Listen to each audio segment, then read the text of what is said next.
Bonjour et bonne année dans l'atelier du Megazord. Dans la vidéo d'aujourd'hui, nous allons parler de la tête du ptérodactyle puisque nous avons enfin fini la partie actuellement lumineuse.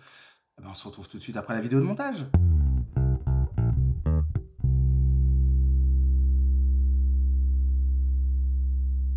Go go Power Ranger. Go go Power Ranger. Go go Power Ranger. Mighty Morphing Power Ranger. Go go Power Ranger. Go go Power Ranger.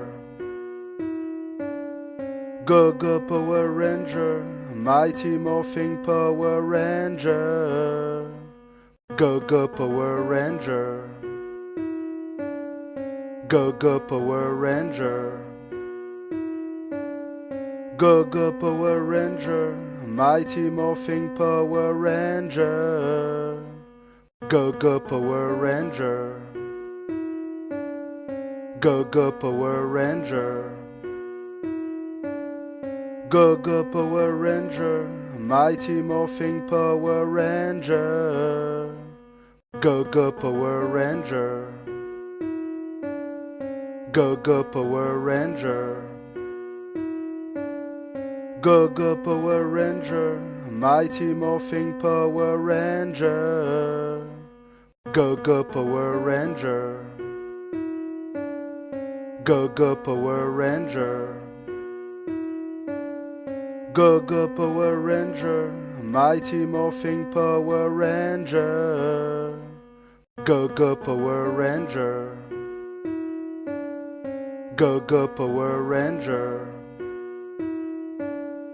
Go go Power Ranger. Mighty Morphing Power Ranger.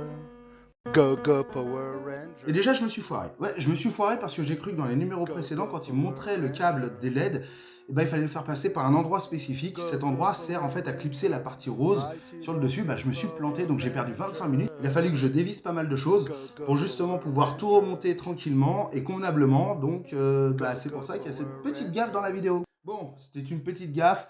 Je vous ai expliqué vite fait ce qui s'est passé, mais en gros, le câble, fallait le faire passer par le grand trou en dessous, et moi je l'ai fait passer par un petit trou ici, et le petit trou, c'est la patte qui permet à la pièce rose, là, de venir se clipser dans le blanc. Donc il a fallu que je redémonte tout pour revenir en arrière, c'était aussi bête que ça. Et je vous présente déjà la face avant du ptérodactyle, qui est ultra réfléchissante et ultra trace de doigts non proof, justement, hein. Ça aime les traces de doigts, ce truc. Je passe mon temps à le nettoyer, peut-être plus que mes lunettes. Mais voilà. On va parler vite fait de la tête du ptérodactyle, enfin du cou du ptérodactyle, parce que dans les vidéos montage, vous avez dû le voir, le fil ici était apparent. Et en fait, je me suis tardivement rendu compte qu'on pouvait le faire rentrer, qu'on devait le faire rentrer dans le cou pour le camoufler au maximum.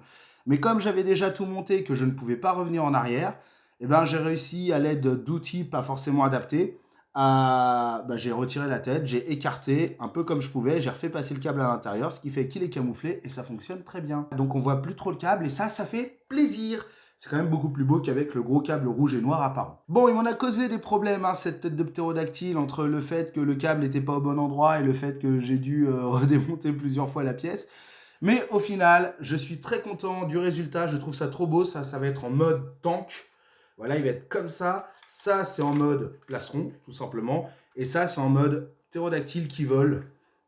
Ah, il est trop bien, il est trop fuselé et tout. Oh, j'adore, je suis giga fan à chaque fois. Bon, petit coup de gueule. Non, vraiment très léger. Vous voyez cette télécommande? Elle ne sert pas pour le ptérodactyle. Voilà. Le ptérodactyle, il a un bouton qui est situé juste ici, qui est bien camouflé d'ailleurs. Il a un bouton, on appuie, ça allume les yeux. On rappuie, ça fait clignoter les yeux. On appuie, ça éteint.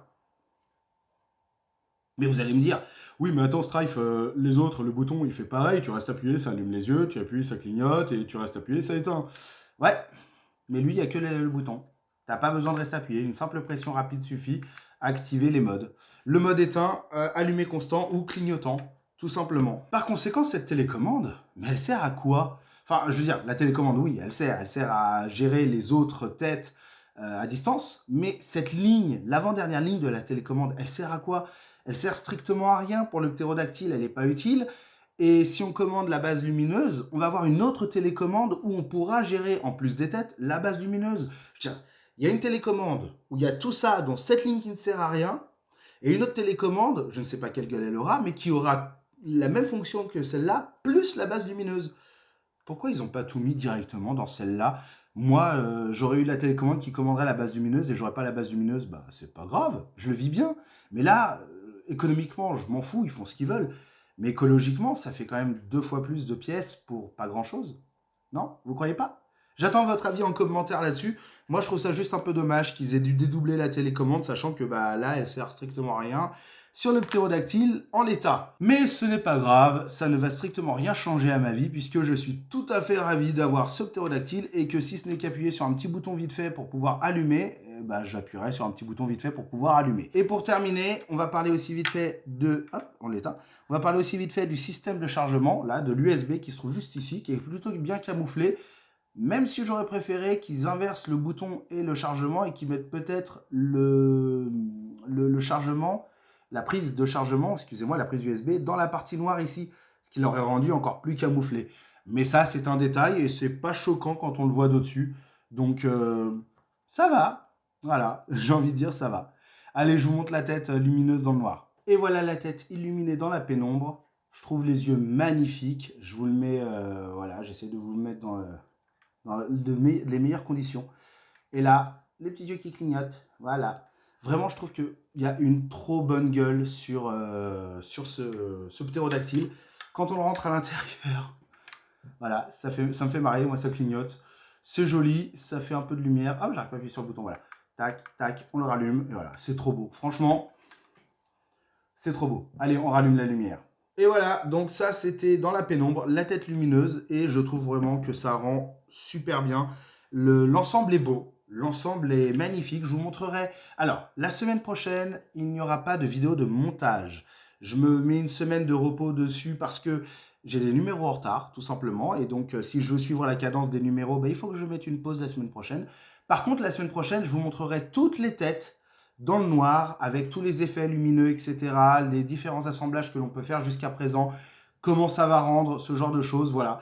Je vous montrerai ça la semaine prochaine, et en attendant, bah, n'hésitez pas à vous abonner, à laisser des commentaires pour déjà la bonne année, hein, ça serait bien, et aussi pour me dire bah, si vous avez, vous, passé de bonnes fêtes de fin d'année, tout ça, et si vous êtes aussi hypé que moi à l'idée de ce putain de Megazord qui va être gigantesque. Non mais sérieusement, voilà.